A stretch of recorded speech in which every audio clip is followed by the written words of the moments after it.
사순절은 제 수요일로부터 시작을 해서 부활절 전까지 6주 반 동안 계속되는 절기이고, 예수 그리스도께서 광야에서 40일간 금식하신 것을 본따서 일요일을 제외한 40일 동안의 절제 금식의 기간을 의미합니다.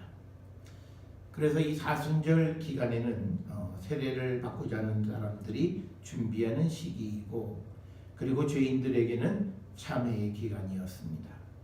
2018년 사순절은 지난 2월 14일부터 3월 31일까지 주일을 제외한 40일간 지켜지게 됩니다.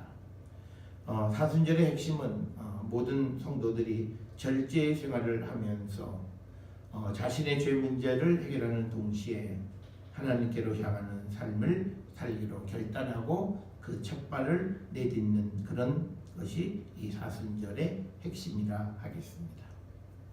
무엇보다도 우리가 사순절에는 우리의 죄 문제를 해결해야 합니다. 그렇다면 왜 우리는 이 죄의 문제를 반드시 해결해야 합니까? 그것은 하나님께서는 어떤 종류의 죄든지 죄에 대해서 심판하시는 분이시기 때문입니다. 따라서 모든 성도는 죄를 씻어내고 하나님을 향하는 선한 마음을 가져야 합니다.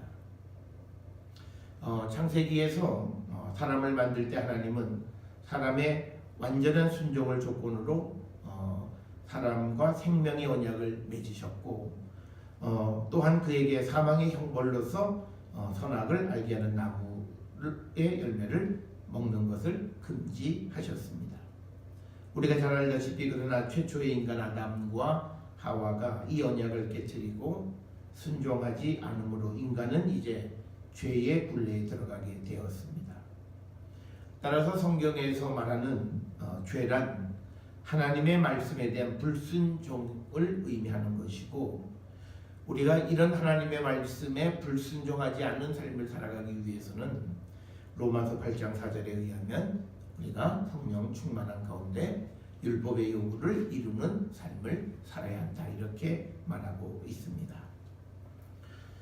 성경에서 죄에 대한 하나님의 심판과 죄가 씻겨진 자에 대한 하나님의 자비와 긍휼을 보여주는 사건은 창세기 6장부터 9장에 나와 있는 노아의 홍수 사건과 오늘 우리가 읽은 홍수 이후의 무지개 언약으로 요약되어질 수 있습니다.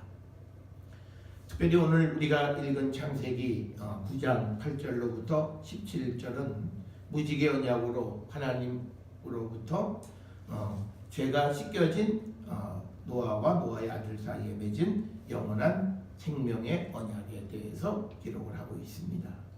내용인즉슨 하나님께서는 다시 홍수로 세상의 생명을 멸하지 않겠다라고 하는 그런 약속이십니다. 특별히 이 노아의 그 약속, 노아의 언약은 사람의 행동의 결과에 관계없이 이제 하나님께서는 세상을 물로 심판하지 않으시겠다라고 하는 그런 영원한 약속, 그리고 하나님께서만이 책임을 갖는 편무적인 계약이다, 이렇게 이야기합니다. 즉 계약 당사자의 어떤 태도에 따라서 달라지는 계약이 아니라 하나님의 절대적인 사랑에 의한 계약이 바로 오늘 우리가 읽은 창세기 9장 8절로부터 17절에 있는 그 하나님과 노아 그리고 노아의 아들들과 맺은 무지개 언약의 핵심입니다. 특별히 오늘 우리가 이 본문에서 관심을 가져야 되는 것은 13절에 내가 내 무지개를 구름 속에 두었나니 이것이 나와 세상 사이의 언약의 증거다, 이렇게 기록이 되어져 있습니다.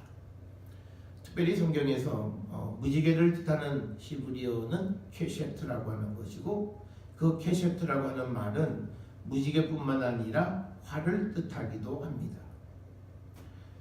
그래서 우리가 에스겔서 1장 28절에 보면 구름 속의 무지개는 하나님 영광의 상징이다, 이렇게 기록이 되어 있습니다.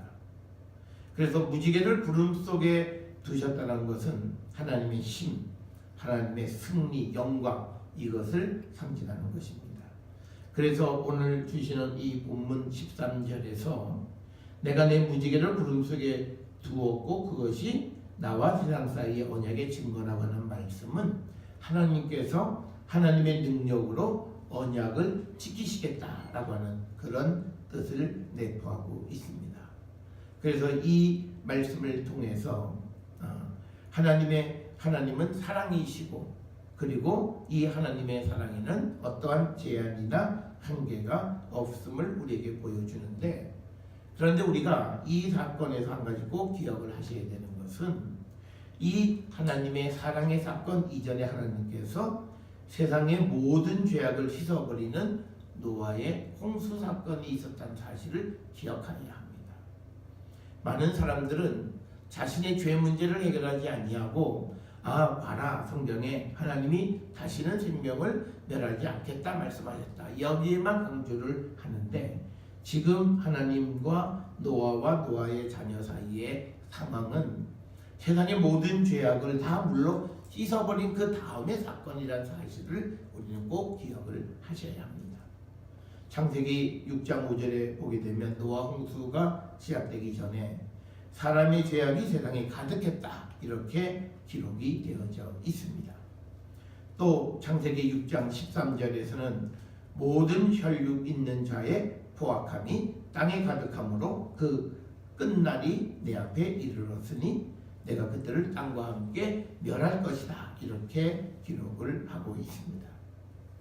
따라서 노아의 홍수 사건은 하나님께서 세상의 모든 죄악을 씻어버리는, 세상의 모든 죄악을 멸하시는 그 사건임을 우리는 기억하셔야 되겠고, 그래서 이제 죄가 다 씻겨진 다음에 이제 하나님과 노아와 노아의 자녀 사이에 맺은 언약이 오늘 창세기 9장에 나와 있는 무지개 언약으로 대변되어지는 이 언약이 되겠습니다. 그렇기 때문에 하나님께서는 이제 다시는 물로 세상을 심판하지 않겠다, 이렇게 말씀하신 것입니다. 그래서 우리의 초점은 죄가 씻겨진 다음에 그 사람에 대한 하나님의 무한한 사랑, 그것을 우리에게 보여주는 그 사건이 오늘 우리가 읽은 창세기 9장 8절에서 17절의 말씀이 되겠습니다. 우리가 흔히 죄를 씻는 절차에 대해서 회개다, 세례다, 이렇게 이야기를 합니다. 그러니까 예수 그리스도를 믿고 하나님의 일을 하려고 할 때 자신을 씻는 의식, 즉 자신의 죄를 씻어내는 그런 의식을 우리는 세례식이다, 이렇게 이야기를 합니다. 우리가 물로 씻는다는 것, 즉 자기의 더러움을 씻어내는 일들은 우리가 구약시대 때부터 그 흔적을 찾아볼 수 있습니다. 특별히 열왕기상 7장 38절에 보면 예루살렘 성전에도 약 40바트, 대략 한 920리터 정도 되는 물두멍이 10개나 준비되어 있어서 성전 안으로 들어가는 제사장들이 이 물두멍에 있는 물로 자신의 손과 발을 씻는 일을 했다는 것, 즉 이것은 더러움으로 상징되는 죄를 씻는 의식이 구약과 그리고 예수님 당시 신약시대의 유대인들에게 매우 소중하고 긴밀한 그런 제도였음을 우리에게 보여주고, 그리고 초대교회 교인들에게도 세례식은 소중한 의식이었다는 것을 우리가 생각하게 합니다. 세례는 기독교의 성례적 가운데 하나이고, 입교하려는 사람에게 물을 사용해서 베풀어서 씻는 그런 예식을 상징합니다. 그래서 신약 시대에서는 예수님께서도 세례를 받으셨을 뿐 아니라 또 친히 세례를 베푸시기도 했습니다. 그래서 이 세례는 초대 기독교의 중요한 교회 의식 가운데 하나로 존재하고, 그리고 오늘까지도 이 전통은 우리에게 전해져 내려오고 있습니다. 원칙적으로는 그 세례를 받은 사람이면 다시 누구에게 세례를 줄 수 있습니다. 그러나 질서와 그 다음에 공중의 덕을 위해서 목사가 없는 경우를 제외하고는 대체로 목사가 세례를 베푸는 것이 보통입니다. 그리고 이 세례에 사용하는 물은 그냥 아무 물이 아니라 우리가 흔히 성수다, 이렇게 이름을 부르는데, 하나님의 명령 가운데 포함된 물. 즉 그 말은 뭐냐면 말씀과 연관된 물로서 이것은 죄를 씻어주는 그런 역할을 하는 그런 특별한 물로 우리가 인식을 합니다. 그래서 우리가 이 세례식에 참여한 사람들만이 교인의 자격이 주어지고 그래서 세례는 어린아이가 세상에 태어나 그 인생을 시작하듯이 우리가 하나님의 자녀로 태어난 제2의 인생을 출발하는 아주 귀중한 그런 순간 경험으로 우리가 인식하고 있습니다. 그런데 여기서 우리가 예수님도 세례를 받으셨는데 그러면 예수님의 세례는 죄를 씻는 의미가 아니라 성경을 보면 마태복음 1장 9절부터 15절에 보면 그것은 그 세례를 통해서 예수님이 하나님의 아들이심을 나타내는 기회로 삼으셨다는 것을 우리가 알 수 있고 그리고 그 세례를 통해서 이제부터 예수님께서 하나님 나라의 운동을 시작하셨다는 것을 상징하는 그런 사건이 되었습니다. 우리가 마태복음 1장 9절로부터 15절에 보면 예수님이 처음 세례를 받고 광야 생활하시고 그리고 복음을 전하시는 그 초기의 사건이 기록이 되어져 있습니다. 그래서 오늘 주시는 이 말씀에 보게 되면 예수님의 세례는 물과 성령으로 받은 세례임을 알 수가 있습니다. 그 이유는 예수께서 물에서 올라오실 때 하늘이 갈라지고 성령이 비둘기같이 예수님에게 임한 그런 사건입니다. 그래서 예수님의 세례는 물로 받기는 했지만 그러나 거기에 하나님께서 성령을 베풀어 주셔서 물과 성령으로 받으신 그 세례다. 이렇게 우리가 이해할 수 있고 그리고 11절에 보면 이는 내 사랑하는 아들이라고 하는 것을 이제 선포하는 말씀이 되겠습니다. 그 다음에 이제 세례를 받으신 예수님이 마가복음의 기록에 의하면 광야로 내몰리셔서 그 다음에 거기에서 40일 계시면서 사탄에게 시험을 받으셨다. 이렇게 기록이 되어져 있고요. 그 다음에 이제 시험을 끝난 후에 14절 15절에서 보면 갈릴리에서 이제 15절에 때가 찼고 하나님의 나라가 가까이 왔으니 회개하고 복음을 믿으라 라고 하는 복음을 선포하셨습니다. 앞에서 우리가 일반적인 의미의 세례의 의미를 우리가 살펴보았는데 이제 오늘 우리가 예수님이 받으신 세례 사건의 다른 사건과 좀 다른 그런 모습을 통해서 그렇다면 진정한 의미의 세례는 무엇을 뜻하는가? 오늘 거기에 대한 대답의 일부가 베드로전서 3장 18절부터 22절 특별히 우리가 21절 22절의 말씀에서 세례라고 하는 것이 이제 예수 그리스도께서 부활하신 것을 믿는 그것이 이제 우리에게는 참된 의미의 세례인데 그것은 죄를 육체의 더러운 것을 제하여 버리는 것이 아니다. 왜냐하면 그것은 예수님이 십자가에 달려 돌아가시면서 이미 죄는 다 죽었어요. 그래서 이제 그리스도의 부활하심으로부터 나타나는 것은 이제 우리가 하나님을 향한 선한 양심의 간구하는 그런 마음을 갖는 것이다. 그러니까 뭐냐면 이 말의 의미는 우리가 예수 그리스도의 부활을 통해서 이제 우리에게 주시는 세례의 의미는 그리스도의 부활을 우리가 힘입어서 선한 양심을 가지고 하나님께로 나가 하나님께 응답하는 삶을 살아가는 것, 바로 그것이 참된 의미의 세례임을 우리에게 가르쳐 주셨고 그 모습을 바로 예수님의 세례의 모습에서 우리에게 보여주셨다라고 하는 겁니다. 그래서 우리가 일반적으로 세례 그러면 죄를 씻는다라고 하는 단순한 의미를 넘어선 기독교의 그 신학을 포함한 그런 개념의 세례는 오늘 주시는 21절에 나와 있는 그 의미로 우리는 세례를 받아들여야 하고 그래서 내가 세례를 받았다라고 하는 것은 이제 내가 하나님을 향한 삶 그리고 하나님에게 부르심에 응답하는 삶을 살아가는 것을 뜻하는 것이다 라고 하는 것을 우리는 기억하셔야 합니다.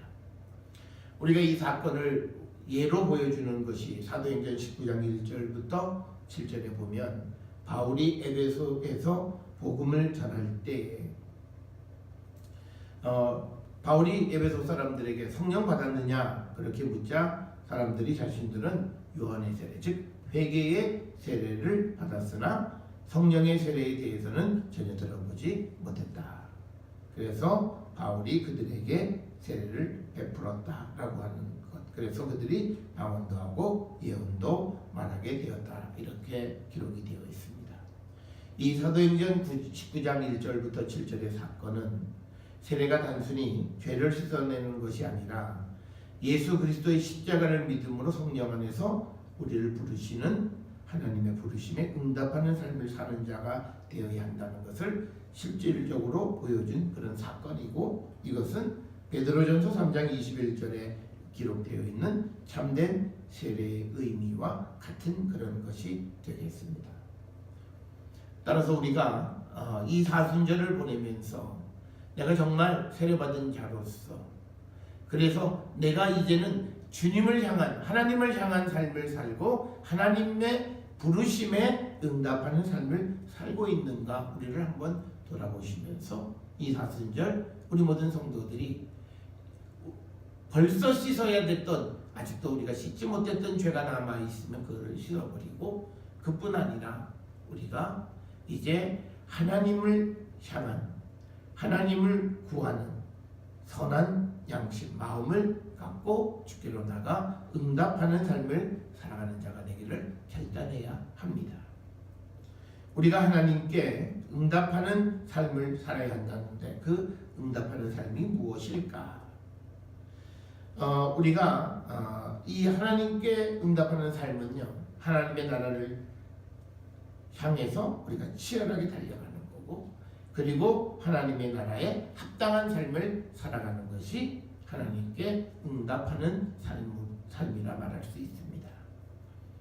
우리가 이 하나님께 응답하는 삶을, 우리가 성경에서는 다른 말로 하면 하나님이 우리에게 요구하시는 삶이 뭐냐, 우리가 성경 곳곳에서 하나님이 요구하시는 것에 대해서 여러 가지로 얘기합니다. 신명기 10장 12절 13절에서는 우리가 여호와를 섬기고 그리고 여호와의 명령과 규례를 지키는 자가 되어야 한다. 이것이 하나님 우리에게 요구하시는 거고, 또 호세아 6장 6절에서는 하나님께서는 하나님을 아는 것, 그것을 우리에게 요구하시고, 또 미가 6장 8절에서는 우리가 정의를 행하고 인자를 사랑하고 겸손하게 하나님과 함께하는 것, 하나님과 동행하는 삶을 살아가기를 우리에게 요구하시고, 또 마태복음에서 예수님은 9장 13절에 보면 긍휼을 원하신다.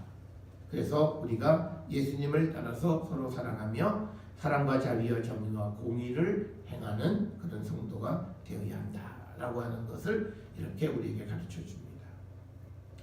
그런데 오늘 우리가 읽은 마가복음 1장 9절로부터 15절에 나와 있는 예수님의 행적을 통해서 세례를 받고 세례를 받은 자가 어떻게 하나님의 부르심에 응답하는 삶을 살아야 하는가 하는 그것을 우리 구체적으로 보여주는 사건이 오늘 예수님의 세례, 그리고 광야 생활, 그리고 갈릴리에서 복음을 전하는 일에 다 함축되어져 있습니다. 특별히 12절 13절에 보면 예수님은 세례를 받으신 후에 그가 향한 곳은 광야를 향해 갔습니다. 광야란 어떤 곳이냐? 우리가 잘 알다시피 척박한 곳이고요. 그러나 그러고 또 이곳은 자기 몸 하나라도 우리가 추스르기 대단히 힘든 곳입니다. 그렇지만 이 광야라고 하는 것은요, 우리가 이 하나님을 만나고 기도하는 장소이기도 합니다. 그래서 출애굽을 하는 이스라엘 백성들은 그 광야를 통해서 하나님의 임재를 경험하게 되어졌고, 그 전통을 따라서 기독교 초기 역사에서 수많은 수도원들이 광야의 사막에 세워졌고, 특별히 10세기경부터 이스라엘의 네겝 사막 지역에 수많은 수도원들이 생겨난 것은 바로 고독한 곳에서 하나님을 만나는 것, 바로 그것이 광야임을 우리에게 가르쳐 줍니다.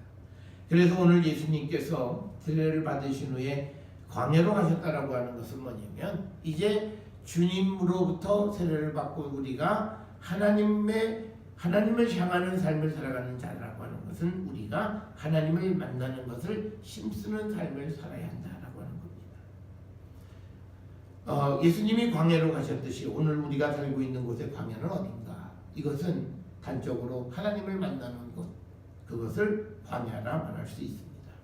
때로는 세상의 시끄러운 곳에서 벗어난 곳, 또 우리가 세상의 편안과 즐거움을 포기하고 하나님을 만나는 장소, 또는 어떤 깊은 산 속에서 자기 자신을 홀로 성찰하는 그런 장소, 바로 이처럼 우리가 하나님을 만날 수 있다면 그 모든 것은 광야가 될 수가 있고, 요나 선지자 같은 경우에는 고래 물고기 뱃속이 광야였을 것이고, 성전에서 홀로 기도하는 사람은 성전이 광야가 될 것이고, 그래서 하나님께 매달리는 곳, 그것은 바로 오늘 우리가 살고 있는 이 시대의 광야다, 이렇게 이야기할 수 있고, 세례를 받고 하나님의 백성이 되어진 자들은 바로 하나님을 만나는 그 장소로 향하는 자들이 되어야 한다. 이것을 우리에게 가르쳐 주시는 그런 말씀이 오늘 우리가 예수님이 시험을 받으시고 광야로 내몰리신 사건을 통해서 우리가 깨달을 수 있습니다. 오늘 이 마가복음에는 구체적으로 내용이 기록되어 있지는 않았지만 예수님께서 이 광야에서 40일 동안 사탄에게 유혹을 받았습니다. 사탄은 배고픔, 외로움, 그리고 그 고독한 곳에 있는 예수님을 향해서 아마 간단하게 먼저 너 자신의 문제부터 해결하라고 유혹을 했을 것입니다. 마태복음 4장 1절부터 3절에 나와 있는 그 예수님의 그 광야에서의 그 시험의 사건에 잘 기록이 되어 있습니다. 우리는 항상 능력이 있고 시간이 있어야 하나님의 일을 한다고 생각합니다.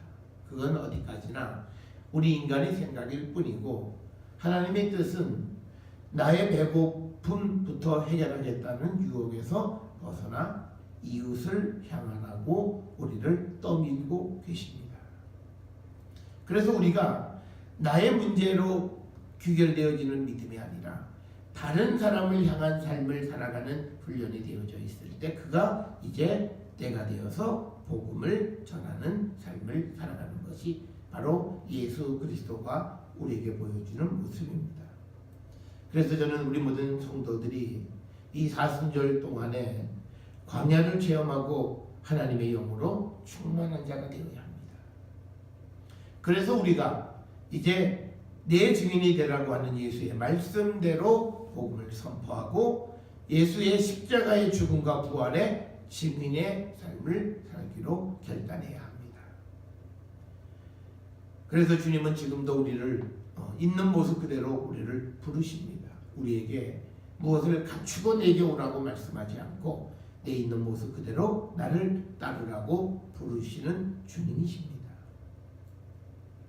하나님께서 복음을 위해서 특별히 하나님 나라의 일꾼으로 부르는 사람들은 그들이 어떤 능력이 있어서가 아니라 하나님 필요해서 그냥 부르시면 우리가 응답하는 삶을 살아가는 자들이 되어야 한다는 것입니다. 누가복음 5장 27절에 보면 세리 레위를 부르시는 사건이 있습니다. 이 레위는 특별히 통행세를 징수하는 사람으로서 이방인과 접촉이 빈번했던 사람입니다. 쉽게 얘기하면 종교적으로는 부정한 사람입니다. 그런데 주님은 부정한 레위인 줄 아시고 그를 부르셨다는 사실에 우리는 관심을 집중하셔야 합니다. 예수께서 지금 우리를 부르시는 것은 내가 특별한 능력을 지니고 있기 때문에, 특별히 거룩하기 때문에, 특별히 우리가 좋은 사람이기 때문에 우리를 부르시는 것이 아니고, 또 우리가 지금 예수를 믿고 따르는 제자가 된다고 해서 아주 이상적인 제자가 되지도 못합니다. 그러나 지금 우리의 모습은 시작에 불과하다는 것을 기억하시고, 지금 우리의 부족한 모습이 앞날에 될 수 있는 것에 대해, 그리고 주님의 일에 장애가 되지는 받는다는 사실에 우리는 관심을 갖고 주님 우리를 부르실 때에 우리가 응답해야 합니다. 뿐만 아니라 우리가 예수님을 따르는데 우리에게 기복이 있는 것도 알고 계세요.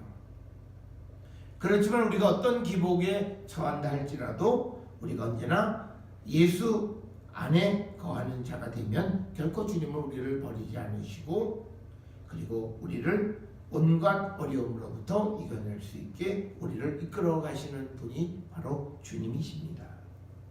따라서 우리가 이 사순절을 지나면서 우리는 예수 그리스도의 그 십자가 앞에 우리의 아직도 남아있는 죄를 자복할 뿐만 아니라 이제 우리가 다시 죽음을 이기시고 부활하심을 믿고 우리가 그 예수 그리스도의 부활로 세례를 받은 자로서 이제는 하나님을 향해 나가는 선한 양심을 가지고 하나님께 응답하며 하나님의 나라를 향해서 힘차게 앞으로 나가는 우리 모든 성도들이 될 수 있기를 주의 이름으로 축원합니다.